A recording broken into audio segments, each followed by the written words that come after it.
Hey, good morning, you guys. Wayne Macklin Outdoors, back again.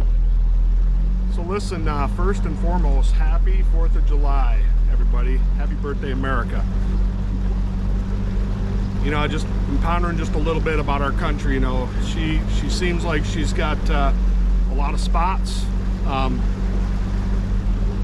But I'll tell you what, just looking around and just the sheer beauty of America and just the spirit of America is alive and well, especially at the boat ramps.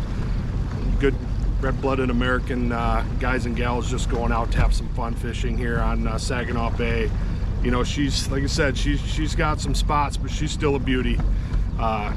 Best place in the world. So welcome to the channel. If you haven't liked and subscribed, appreciate it if you did. And a little bit of a long idle here, so I got some time. So tournament talk part 2. I wanted to talk about co-anglers versus the boaters. And I'm talking about draw tournaments here in Michigan.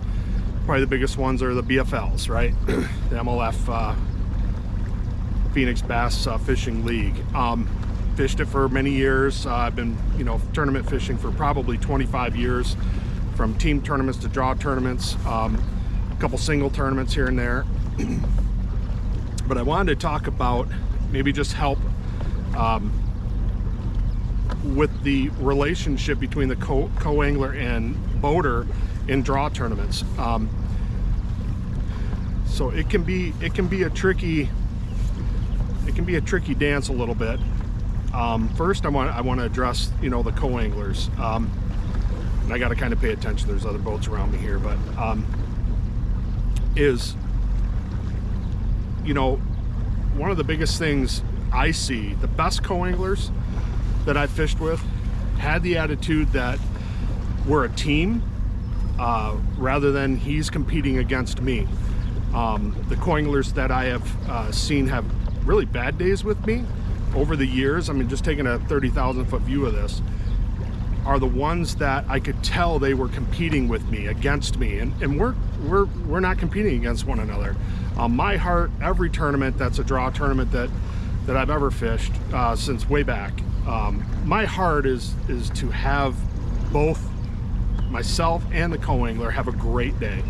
And sometimes that doesn't always mean we're gonna both catch, you know, 2 big bags of bass and make money. But my heart is, every time, is, listen, let's work together.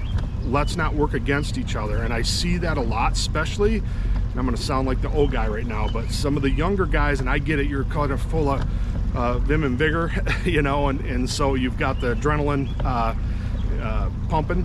I get it. But at the end of the day, that boater is a valuable resource to you. So I was a co-angler. I understand the whole part of being a co-angler. I was a co-angler for a couple years. And quite honestly, I was a horrible co-angler. I'm not patient enough. I'm gonna just tell on myself a little bit. I'm not patient enough, and I honestly am not creative enough to be a good co-angler. I've got some co-angler buddies that I've became really good friends with, and they're creative, they're patient. The best ones, the ones that have won most of the money, a lot of the money, is they're not in competition with the boater. Quick story, real quick. Years ago, I got drawn in a BFL. I was the boater, and I got drawn with a co-angler that I believe was in high school, junior, senior, somewhere along there. So you meet you know, it was when we were going to the pre-tournament meetings, and I met him the night before and introduced himself, squeezed my hand really hard. Like, okay, maybe this young kid is just nervous, I don't know. But I was like, kind of seems like he's already competing with me. But anyways, so the first thing he says, I'll never forget this. He says, well, I've beat the last 3 boaters in the BFLs I've fished. And I knew right then and there, I was like, okay, I see the kind of day we're gonna have here tomorrow. So we were gonna make a long run out into Lake Erie. I literally found some fish on a spot that, you know, was the size of, half the size of my boat. So I knew that this young man's, you know, beating the boater 3 times streak was probably going to come to an end. I wasn't going to try to, you know, front end him or make sure he didn't catch anything, but I think that was, you know, I could see that that day is going to be tough for him. And so we launched and we got out there, and you know, he's just telling me how good a fisherman he is and all this stuff, and you know, I'm like, okay. And I just started catching them, and I don't know, I had 21, 22 pounds pretty quick. Ended up with a top 5 in that tournament. I think he came in with 12 pounds maybe. And his attitude about midday, because he just wasn't catching any big fish. I mean, I even offered to give him the baits I was using after really pushing him to put that bait on. He put it on, still couldn't catch anything, couldn't upgrade at all. So he came in, he was quiet from about noon on, and I just knew, I knew there was a greater life lesson that was being learned here. This sport can humble you. I don't care who you are. If you do this long enough, listen, you think you're on them and those fish move or whatever. I mean, you can, yeah, you think you've got it all figured out, and these fish will throw you a curveball faster and faster. They don't care what kind of boat you're driving in, how much experience you have, what your name is. It means nothing to these fish. So, but anyway, so we got in, make a long story short, got in, and his dad comes right up to me. You could tell his son was not happy. Dad comes right up to me and says, how'd it go out there with my son? And I said, well, we're around him. He just didn't get the bites. He goes, no, I'm not talking about the fishing. He goes, how did it go with my son? And I knew, you know, I'm a dad too, and I knew exactly what that gentleman was basically asking me. And I said, you know, I think your son learned some valuable life lessons that are going to serve him later in life. I don't know if he'll ever tournament fish again, but this is just part of it, you know. And his dad wasn't real happy with me, but at the end, as I was leaving, he came back to me and gave me some money for, you know, for the backseater fee, which his son forgot to give me, because he was pretty upset. And you know, I haven't seen that young man since. I haven't seen him around the BFLs or anything. So, you know, that's just the attitude of a co-angler goes a long way. Man, don't be that guy. Don't be that person that is going to try to beat your boater. And that's just not a good strategy. And then on the you know, the other thing of a co-angler is try to go as light as you can on your tackle. Man, I've had some co-anglers spread their stuff out all over the boat, and you know, however many rods, great, you know, there's a limitation on what they can bring, but they'll bring 50, 60, 70 pounds of tackle that just doesn't, it makes the whole boat, makes our whole day inefficient. So so that's another thing, you know, don't encroach on the front deck. I've had co-anglers, a couple of them, you know, do all their rigging and everything on the front deck, and I've had one actually re-spool a reel and burn the carpet on my boat where the storage is, the ice box is. So, you know, leave the smallest footprint as you can when you're done too. Again, you know, you've got, you know, talk to your boater ahead of time. You're going to have a rough idea of what he's going to be doing. You don't need 70 pounds of tackle, especially if you're fishing St. Clair, Lake Erie, and the connected river systems. Listen, a handful of rods and a handful of baits most of the time. So if you're cool the night before and handle the boater properly, listen, I'll tell you really what we're doing. And that should narrow down what you need to bring. And listen, the other thing I always did too was, when you're in my boat, what's mine is yours. If you need something, don't be prideful. Don't sit there and catch nothing all day. If I'm catching on something specific, you know, pattern or lure or whatever, I'll give you some. Just ask, you know. But and then on the flip side, so those are just a couple things as a co-angler, you know, you may want to consider. The last but not least, you know, pay the boater the backseater fee the night before if you can, or that morning before the day. You know, with these rising gas prices and all, you know, it used to be 40, 50 bucks was the norm. Listen, I'm not fishing tournaments anymore, but You know, if I was a co-angler, you know, it's double. To me, $100 would be minimum now. I know it's crazy, but you know, you spend a lot more than that, you know, on one trip to, you know, Cabela's or whatever, you know, on Bates or whatever, so, or Tackle Warehouse or wherever you get your stuff. So $100 for them to tote your rear end around all day in the boat isn't dependent on, that dollar amount is not dependent on if you catch fish. Give it to them first thing in the morning. What that'll do, if there's a boater that, you know, maybe it doesn't have the greatest attitude, that will help. That'll go a long way. We're not there, just keep this in mind, we're not there to make sure you have a good day or that you catch a big bag. Just keep that perspective.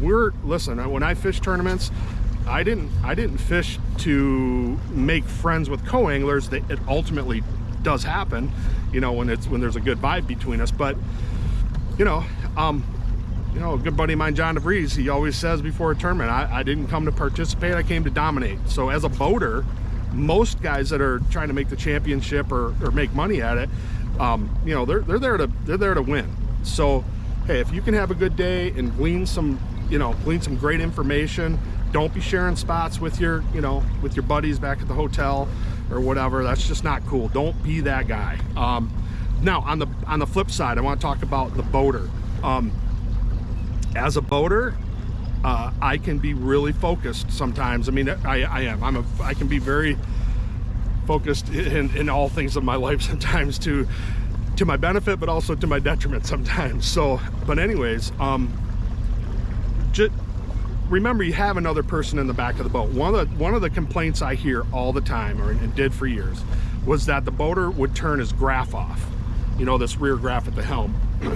Now, just my opinion, I'm sure I might get some comments or some dirty looks or whatever you want to call it, which is okay, but I personally always left my graph on. I put it on 2D sonar, I scaled it right, you know, so that the co-angler at least could see the depth. Yeah, he may see some fish, but I feel like that goes a long way for the relationship and for the day to go well with the co-angler. If I'm shutting my graph off, I feel like that's just the ultimate, you know, boundary. I don't know what that is. Maybe it's just a personal thing of mine, but I don't want him to feel like he's lost all day. That to me is not fair.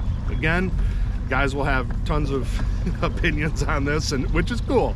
But I also don't want to be on the boater side. I don't want to be that guy that has the reputation of, you know, front-ending the, you know, the co-angler, making it difficult for him to catch fish. You know, somebody that is just all about himself or whatever. I don't personally want to be that guy. You do, great. That's how you roll.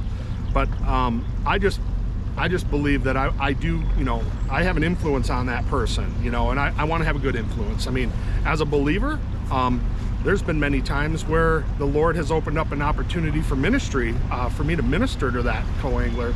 I don't seek it out. I don't, you know, I leave every day up to the Lord, but you know, I don't want to hurt my testimony as a believer if I'm making it hard, you know, purposely making it hard on a co-angler. So that doesn't help the situation either. Bunch of big walleye boats going by. That doesn't help the situation or my reputation. You know, just don't be that guy. Don't be a jerk. You know what I mean? Help these co-anglers. I mean, quick story, and then I am going to end it with this. But Russell Martin, hopefully you see this. I might let you know. But Russell Martin is a friend of mine. He drew me in a BFL years ago, and he was green. I don't know if it was his first one or not. Russell, you'll have to tell me. But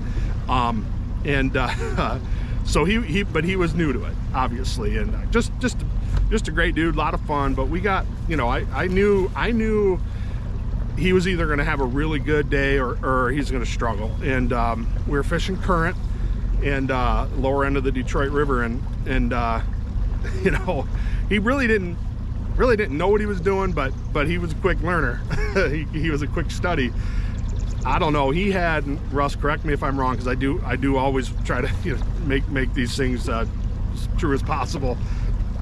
I think he had 20 pounds lickety split. Like, I don't even know if I had a fish, or I may have only had 12, 13, 14 pounds. I don't know. I can't remember all those details, but he was just piling them up. And this was a cool thing he said to me, and I'll never forget this. And this just made me respect him as a man, you know, just his character. But he said, you know, he wasn't used to seeing big smallmouth like that. It was by far the best morning he had ever had. And so he kept looking in there, and you know, we were talking, you know, what do you think I have? And I'm like, dude, you're over 20 pounds, you know? And he's like, no, you know, maybe it's 60. I'm like, no. When they're all 4-pounders and they're all cookie cutters, you know, we know you know, I look at these fish, I've looked at them for 20 years. I know how big something is. I'm like, dude, you've smashed them. And he says to me, he goes, well, do you want me to stop fishing so you can, you know, so I'm not hindering you? And man, that was awesome. Now, I told him, I looked at him, I said, dude, you may never have another day like this ever. I go, you catch every one of them stupid things. And he was catching them right under the boat. He was looking on the graph. I think he figured out, you know, I told him, hey, the transducer is right below the jack plate. You know, I mean, I'd look back and he's both bending over, and it's, you know, the big one's jumping all over the place. So, man, I was so happy for him to be a part of something in his growth, or maybe lighting a fire. I think he was, man, correct me if I'm wrong, Russ, but I think he was a golfer, a pretty serious golfer, and he switched over to fishing. But man, I was just honored to just be, have a part and maybe, you know, lighting that fire, that he still fishes today. I think he bought a bass boat and stuff. I hadn't seen him in a while, but anyways, so that's the guy I wanted to be. I wasn't always perfect in it. There was times, you know, when I'm focused and the day's starting out, I'm not real chatty. You know, I'm really not. I get pretty focused, and so, but I hope guys could appreciate one of my goals every tournament was for both of us to cash checks. And, you know, I think there was a few years ago, I was leading in the points back and forth with Dobson at the BFLs, and I'm pretty sure, I have to look, but I think my co-anglers every tournament cashed some nice checks. So it was just awesome. I love when when it works out, both people can do well. But man, you know, we have an influence. We're going to be in the boat with each other for 8-10 hours. I mean, it's just good to get along, and it'll go so much farther. And most of the time, when there's a good cohesive relationship in the boat during the day, a lot of times that we do the best, you know, output is, you know, we do the best. So anyways, that's all I want to say about the co-angler versus boaters. You know, I guess the last thing is, you know, the night before is always fun, because I know all the co-anglers are looking on MLF, or, you know, the angler profiles, and, you know, they're looking at how much we've won, and we're doing the same. You know, if we draw a guy, we're doing the same thing. We're doing a little spying on you too, with social media. You know, we want to know, you know, is this guy really good or not? You know, I mean, listen, I've got some buddies, and I've fished with some co-anglers that they're like vacuums. I mean, if you don't catch something, they're going to catch it. So, which is awesome. That has never really bothered me. Listen, I've been, you know, beat by many co-anglers, and vice versa. I just don't look at it like that. You know, that is going to happen. I mean, co-anglers, you're going to get drawn. You may see, oh gosh, I got drawn with Macklin. He's, you know, whatever, he's catching them good or whatever, and I might bomb that day, and vice versa. I mean, I may draw a co-angler that smacks him, you know, every time. He just has a bad day. I mean, it just happens. So anyways, I hope I shed a little bit of light on this. Again, happy July 4th, Independence Day. I am going to enjoy this incredible Saginaw Bay. I've been spending a lot of time up here. You might be able to tell it's kind of getting to be my new favorite place. I've fished smallmouth quite a bit in the past, but man, this thing's got a great largemouth fishery. Underrated. It's starting to get some attention, but I'm gonna just go and see what I can do. And you guys have a blessed day. Remember, we have an awesome country. Let's work hard to keep it that way. Again, if you don't mind subscribing to the channel, I think we're over 100 subscribers now, so woohoo!